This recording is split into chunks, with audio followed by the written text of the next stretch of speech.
The COVID vaccine, in some ways, and we don't fully understand it, and I'm not going to claim to know the mechanisms of how this could occur, but it seems to have toxicity to nerves. And so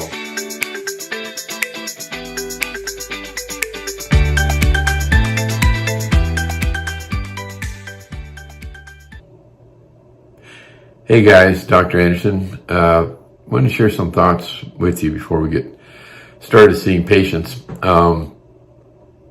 I had a patient contact me from another country, and a very remarkable story that I want to share with you, but it has to do with COVID vaccine. She is a farmer.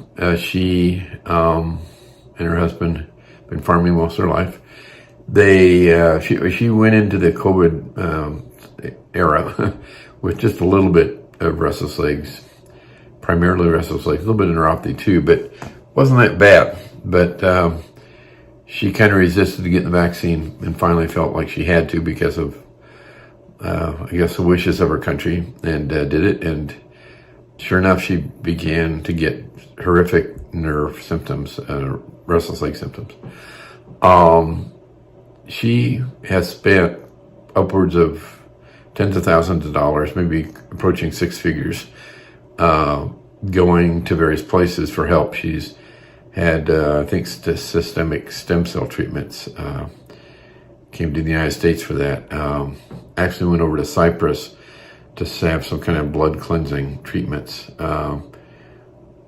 does sauna. I mean, she's doing all these things. She's eating right, doing all the things you should, but just can't get much better.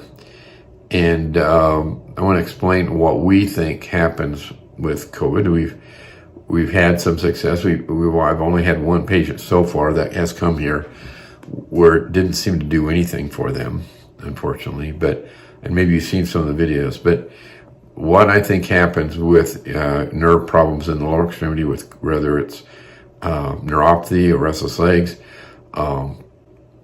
is that the COVID vaccine, in some ways, and we don't fully understand it, and I'm not going to claim to know the mechanisms of how this could occur, but it seems to have toxicity to nerves. And so if that's true, then if you already have pre-existing tight nerve tunnels, because remember, folks, as a peripheral nerve surgeon, I truly believe that the majority of you, if you have neuropathy and or restless legs from the knee down, you very possibly are having compression issues with tight nerve tunnels in the lower extremity. So if that is true, and I think it is, then if you have any kind of insult to the nerves, maybe it's from the COVID vaccine, then the nerve now becomes more sensitive, possibly to the pre-existing compression that's already there. That's why some people may not get this, maybe because they don't have very tight tunnels, but those that do,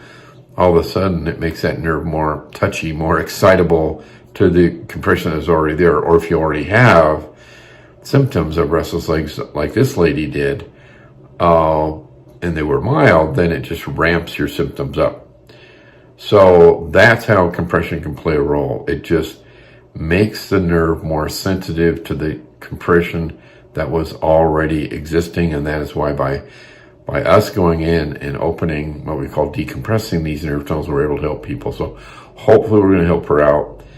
But just an amazing story I wanted to share with you, because the word's out there. People are talking about it. We don't know exactly why, but people are having nerve damage from the COVID vaccine.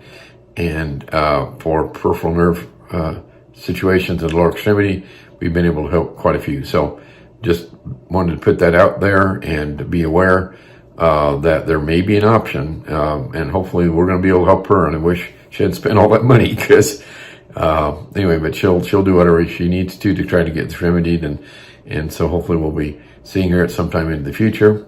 And if you're interested in more information, please go to our YouTube channel. We're really getting more and more subscribers every week, every month. We really appreciate your support. And I love teaching and explaining a lot of these things to you, because there's so many people suffering from restless legs, neuropathy, or maybe chronic pain, and they really haven't looked at the option of considering the peripheral nervous system and how we may be able to help them in ways that conventional medicine hasn't. because a lot of it is based upon putting you on medications, and we're trying to get people off medications. That's my goal, at least. So anyway, thank you for watching.